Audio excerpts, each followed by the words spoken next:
Olha, é para mim uma alegria, foi para mim uma alegria enorme, porque eu fui muito feliz na época, uma espécie de chave de ouro, fechar com chave de ouro, justamente esse ano que eu já não fiz, não renovei o meu pedido de professor sênior. É difícil cortar o cordão umbilical, porque eu fui muito feliz na ECA. Eu não tenho queixas em nada da ECA. Eu vivi um paraíso interdisciplinar na ECA, porque eu trabalhava com todo mundo, era o pessoal do CCA, o pessoal de relações públicas, de publicidade, de jornalismo. Até hoje eu mantenho minhas ótimas relações com esse pessoal e os convido para examinar meus alunos na Anhembi Morumbi e na própria ECA, né? Que eu ainda tenho uma orientanda na ECA, mas eu vou já terminar, é permitido eu terminar a orientação com ela, que será talvez em dezembro, o término, então foi fechar com chave de ouro, né?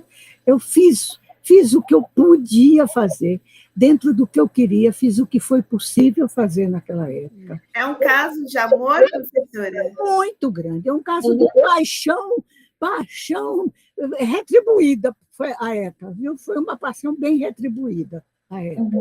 Eu jamais poderia ter trabalhado em um lugar tão profícuo, um lugar que impulsionasse tanto a gente, que desse tanta liberdade, né?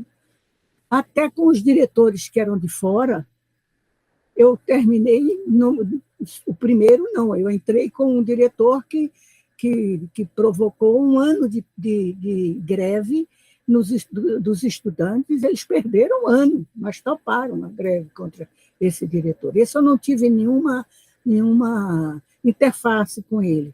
Agora, todos os outros, depois, mesmo os que vinham da oceanografia, da FEFELESH, eu me dei bem. Agora, quando começaram a entrar os diretores da casa, aí foi o paraíso, porque eu acho que aí eu acho que a ECA deslanchou realmente, porque como ela era a mais nova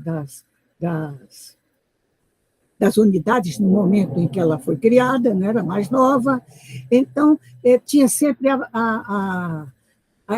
tinha-se sempre a ideia na USP de que a ECA era extremamente rebelde, e era, de certo modo.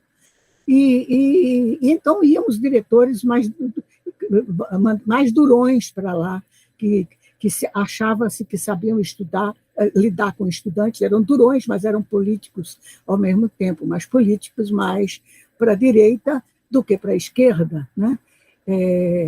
Mas, mesmo assim, eles não tinham... Eu me lembro que a primeira vez que eu fiz algo na ECA foi em 1980, que eu organizei a Semana de Arte e Ensino. Eu fui ao diretor, que era um homem forte na USP, era um homem de poder na USP. E eu disse para ele, olha, professor, eu quero organizar uma Semana de Arte e Ensino. Ele disse, mas eu preciso de dinheiro. Ele disse, vá tocando.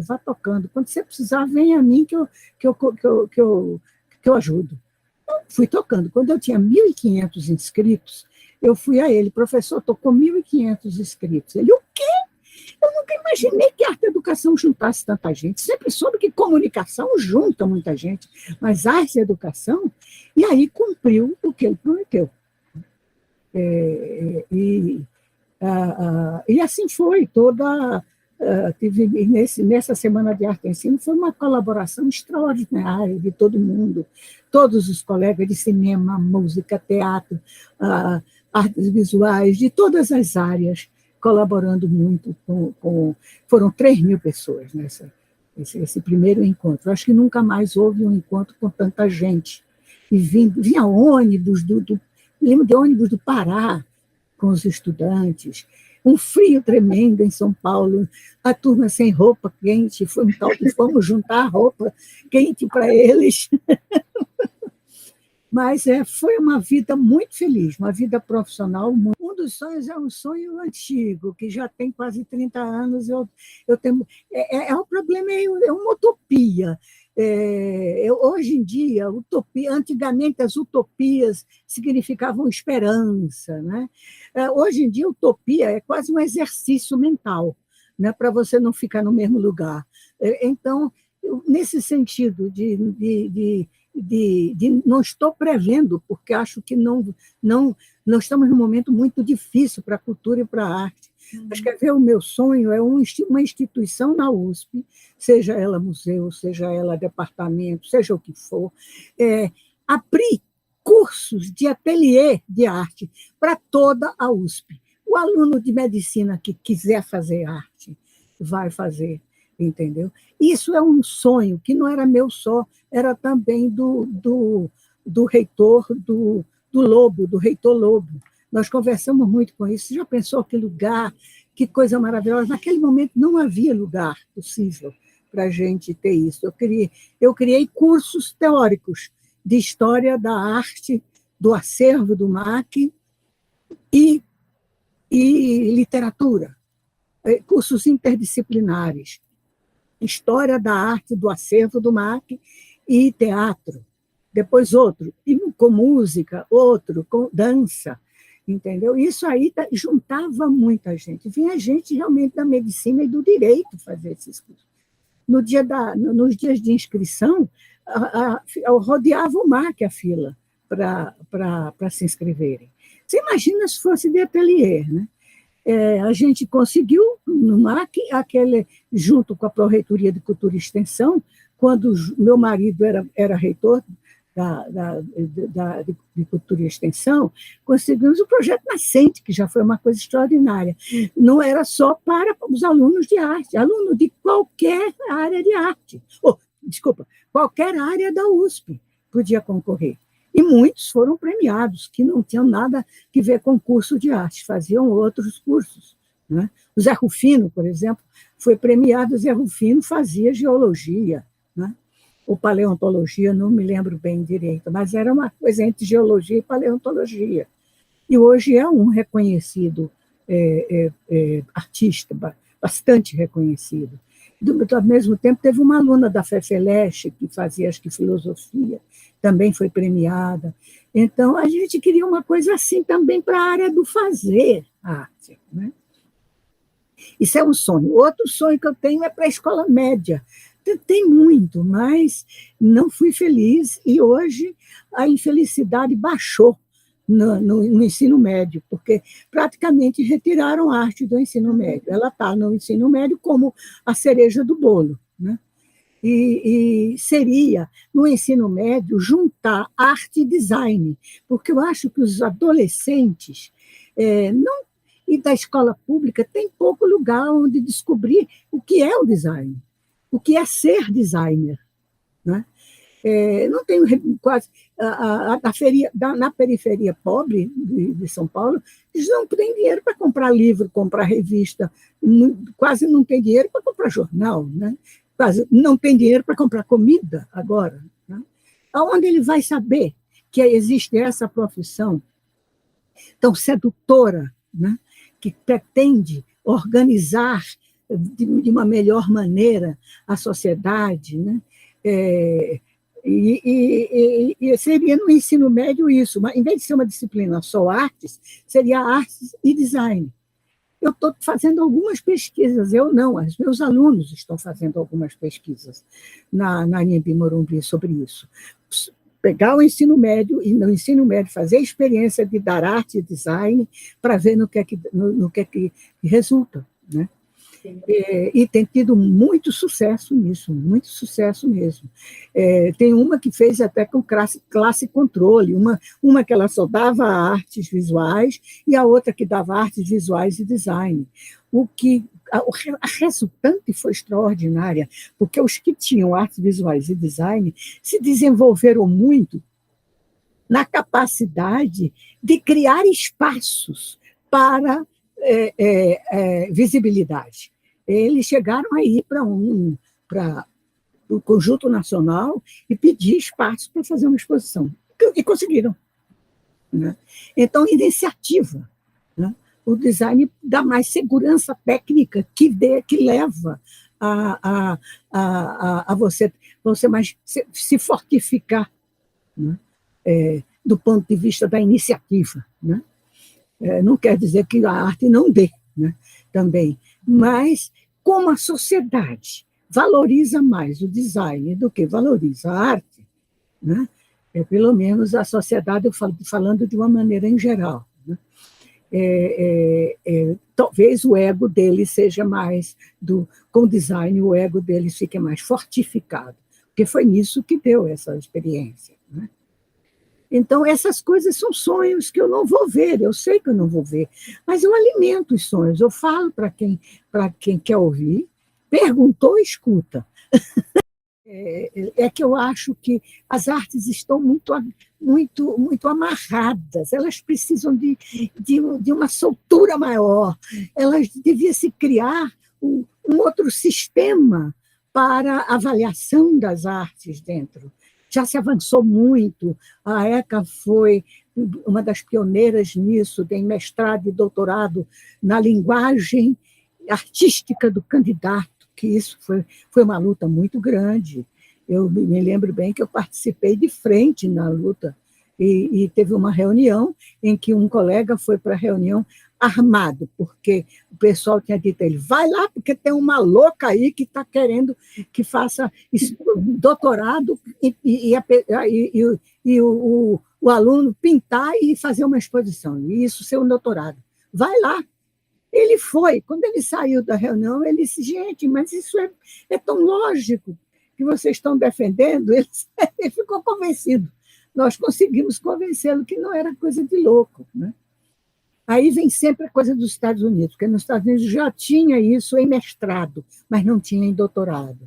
Então, dizia, os Estados Unidos não tem, como é que a gente vai ter? Vai ter, pode ter. A gente não tem que estar atrás dos Estados Unidos. Outra coisa muito difícil é essa, é o Código Europeu dominando as escolas de arte. Isso aí, eu briguei com isso durante toda a minha vida, porque fui aluna, com 18 anos, fui aluna de Paulo Freire, e nós nunca nos apartamos, entendeu? Nunca. Quando eu entrei no MAC, uma das primeiras coisas que eu fiz foi criar um grupo de estudos sobre museus no IEA. Foi a época que Carlos Guilherme estava começando com o IEA. Carlos Guilherme, muito flexível e muito aberto para todas as áreas, né? Um grande historiador, ele topou que eu fizesse esse grupo de museus, e um dos primeiros a ser chamado foi Paulo Freire. Como é que a gente faz o museu chegar à periferia? Como faz a periferia chegar ao museu? Né? E ele deu pistas muito boas. Ele disse, vocês têm que conversar com os sindicatos e perguntar aos sindicatos o que é que eles estão precisando para se entrosarem com a arte, para usufruírem da arte. E nós fizemos tudo isso. Quer dizer, quando eu fiz o programa cultural do MAC, que foi extremamente rechaçado pelas elites, muito rechaçado também pelos artistas que estavam apegados ao modernismo, porque no Brasil se formou uma espécie de conservadorismo do modernismo. O modernismo virou um conservadorismo num determinado momento, né? Até a arte abstrata vira um conservadorismo. Nos salões da Funarte só ganhava prêmio arte abstrata, né? Então, isso é normal que aconteça, mas eu estava brigando por outra coisa, eu estava brigando pela interculturalidade, e levei muita porrada na cabeça, né? Agora, eu era teimosa. Eu tinha o que aconteceu é que eu fui estudar nos Estados Unidos numa universidade que naquele momento era uma universidade multicultural, a Universidade de Boston. Foi a primeira universidade de brancos nos Estados Unidos que recebeu negros. Foi a Universidade do Martin Luther King. Quando a gente entrava na biblioteca, recebia aquele choque de energia positiva, porque tinha sempre, na entrada, bem visível, uma vitrine com algo do Martin Luther King, porque ele doou parte do acervo dele à Universidade de Boston. E nós tínhamos o meu chefe de departamento era um inglês do Labour Party. Tudo isso vinha para... Quando eu cheguei lá, estava se dando um curso sobre Paulo Freire. eu entrei na universidade com a carta de apresentação de Paulo Freire. Isso me abriu as portas de uma maneira que professor me convidava para jantar, para me conhecer melhor, saber mais de Brasil, e etc. Até sair, eu me lembro que tinha um professor, ele me introduziu aos códigos afro-americanos, né? Isso foi uma coisa interessante, porque naquele momento o Brasil corria no Brasil a fake news, uma fake news que dizia que o Brasil não tinha racismo, que o problema do Brasil, o preconceito do Brasil era de classe social. Se o negro fosse rico, ele era muito bem recebido, não tinha preconceito de raça, coisa nenhuma. E isso rolava nos Estados Unidos, colou nos Estados Unidos. Foi uma mentira que colou lá. Então, eles tinham muita facilidade de se aproximar de mim. Inclusive, uma vez numa classe, numa aula, se discutiu racismo, e aí eu disse, eu não sei se eu não tenho ascendência negra, provavelmente eu tenho. Sou do Nordeste, havia uma interracialidade ali no Nordeste, a partir do machismo, dos homens se aproveitarem das mulheres negras, né? E, portanto, eu não sei. Posso ter aparência branca, e eu me lembrava do Gilberto Freire, que dizia que todo brasileiro, se não tem no sangue, tem pelo menos na pinta o negro. Né? Professora, queria muito agradecer aqui o convite da Leila por estar nesse bate-papo com a senhora, desse dia tão... Não precisa me chamar de senhora, Alessandra, eu já disse isso. Tão especial, e assim, o título de professora emérita é mais do que um reconhecimento, professora. A senhora foi uma mestra de várias pessoas importantes hoje que têm essa relação da luta pela arte e educação, e para mim uma honra fazer parte do seu círculo e estar aqui nessa entrevista. E a senhora adiantou algumas coisas assim das minhas perguntas, mas eu gostaria de só retomar para a gente afirmar mesmo, assinalar. Principalmente durante a sua gestão no MAC, que foi marcada pela interculturalidade, pela multiculturalidade, principalmente na relação Brasil e Estados Unidos, na questão da arte e educação, e que hoje está tão presente no nosso dia a dia, principalmente na arte contemporânea, quando a gente fala do protagonismo dos artistas negros, das mulheres negras, das mulheres, dos indígenas, dos povos indígenas, tudo isso foi um início de discussão feita, né, na sua gestão do MAC. A senhora fez uma exposição do Jacques Lawrence, trouxe arte educadores de Boston, eu mesma assisti em outras oportunidades, algumas pesquisadoras da Universidade de Boston e que trabalhavam com essa questão da interculturalidade nos Estados Unidos, trazendo uma experiência, né, também para o Brasil, e hoje eu vejo que muitos pesquisadores, muitos artistas, muitos arte-educadores voltam nessa sua experiência para jogar para o nosso cotidiano, nessa nossa atualidade. E eu queria, então, que a senhora falasse um pouco para nós essa relação da arte contemporânea agora, essa arte que busca as origens negras, as origens indígenas, a questão das mulheres, essa arte contemporânea que dá esse protagonismo para essas populações que foram historicamente invisibilizadas. Como é que a senhora vê essa questão da arte contemporânea atual e a educação? Eu vejo com muito entusiasmo, inclusive a maior parte dos artistas que estão trabalhando com os seus códigos ancestrais, eles têm um desejo de transmissão e de comunicação que os leva a aceitar a educação como um instrumento para as futuras gerações, né? O Brasil, a gente precisa acreditar mais no Brasil, porque toda vez que eu estou em deprê, eu volto para a história. E nós sempre lutamos pela decolonização. Primeiro momento de luta foi o nacionalismo, só que foi tomado por gente exagerada, fora de foco, e virou ufanismo. Quando a geração posterior vem e joga fora o nacionalismo positivo de quem? De Teodoro Braga, de Manuel Pastana, né? Joga isso fora, junto com o ufanismo idiota.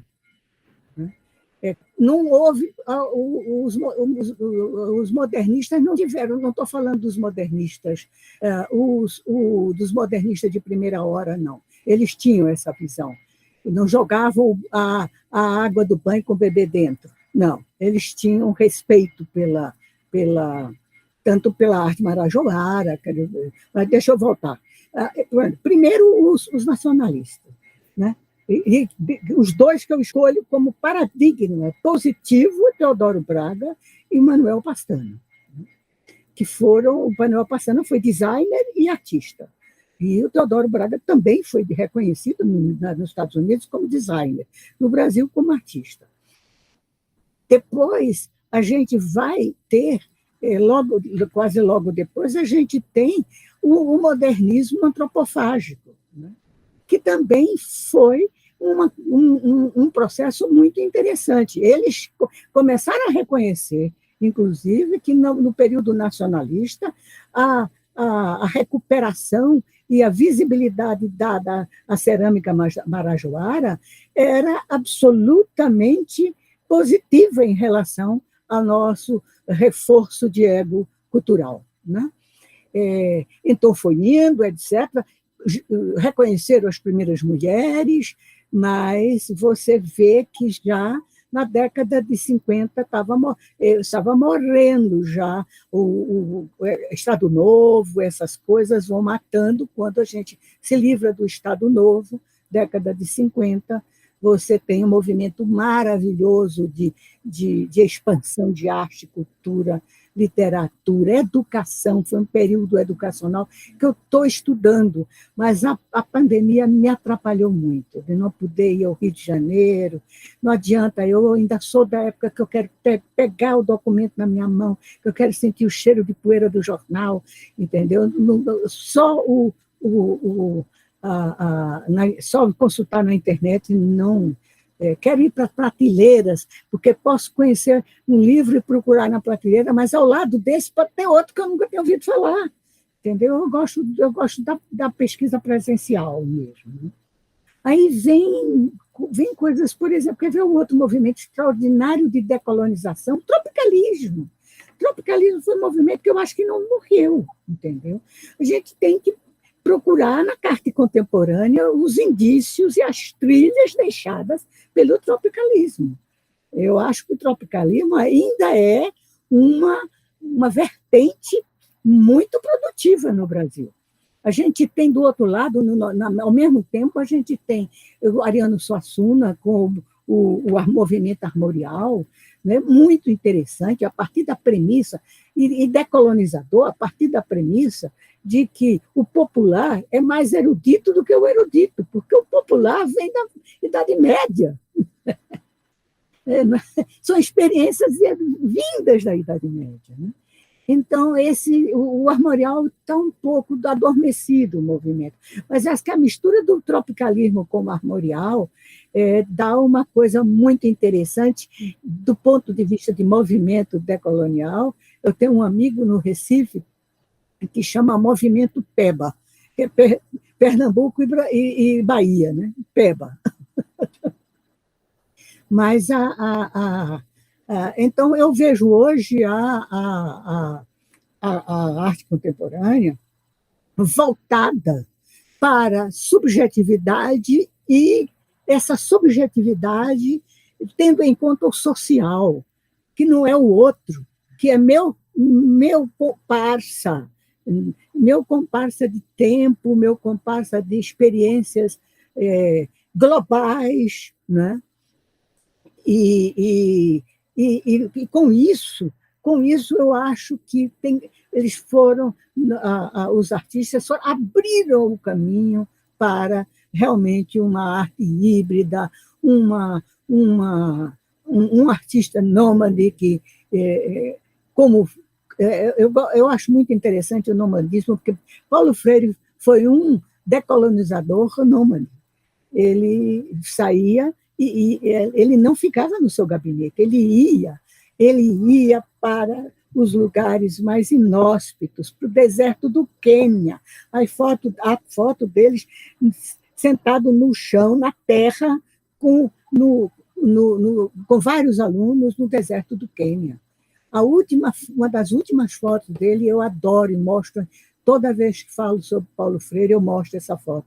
É ele no lixão do Recife, um ano antes da morte dele, com um educador popular conversando.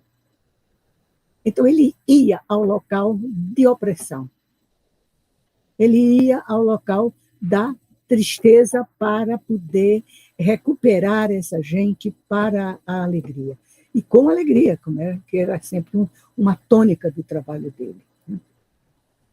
Então, eu vejo com muito entusiasmo os artistas que hoje estão trazendo suas experiências, né?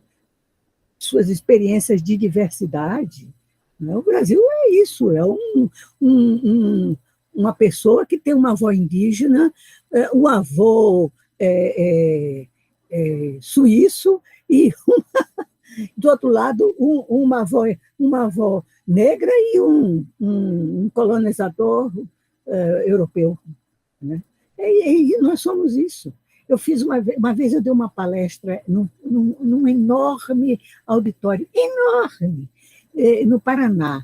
E aí eu disse, meu Deus, que eu ficar falando, e eu queria conversar com eles. Aí fiz uma proposta.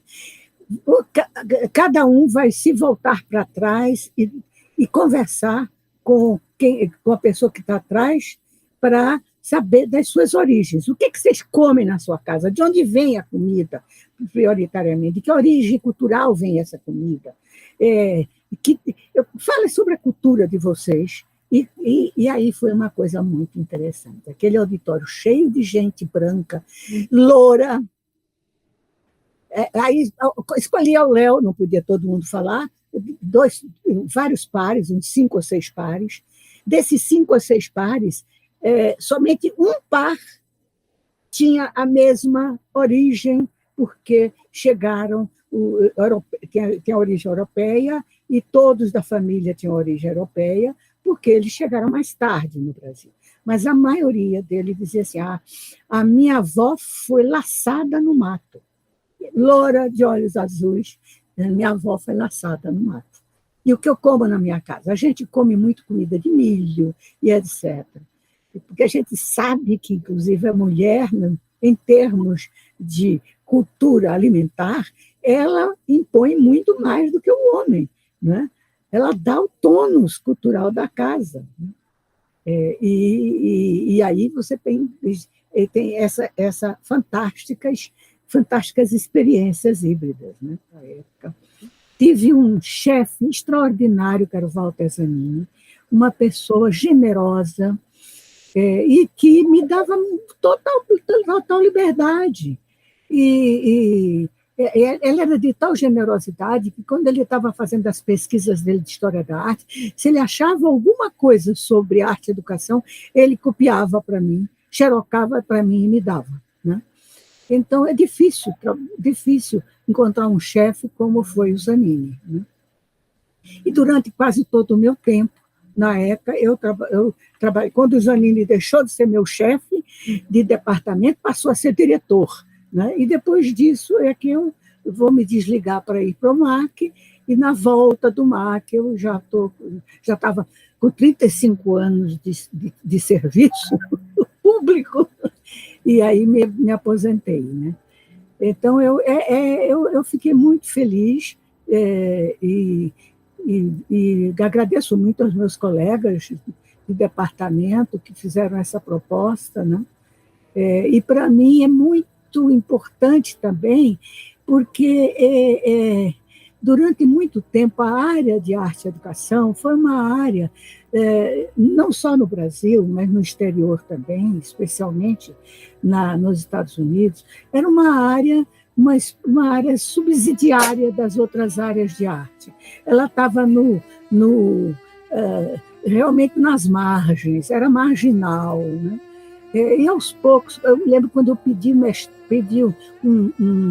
uma bolsa para fazer mestrado, foi negada. Depois pedi para fazer doutorado, foi negada com a seguinte justificativa: a arte e a educação não é a área de pesquisa. Isso dito pela CAPES, isso nos anos 70. Né? Então, eu saí daí, eu fui a primeira professora de arte e educação nas artes visuais. Né? Antes de mim já havia no teatro. Né? Que o teatro começou, vocês sabem que o teatro começou na ECA antes das artes visuais. Né? Portanto, eu recebi este é um prêmio enorme de fim de carreira, né?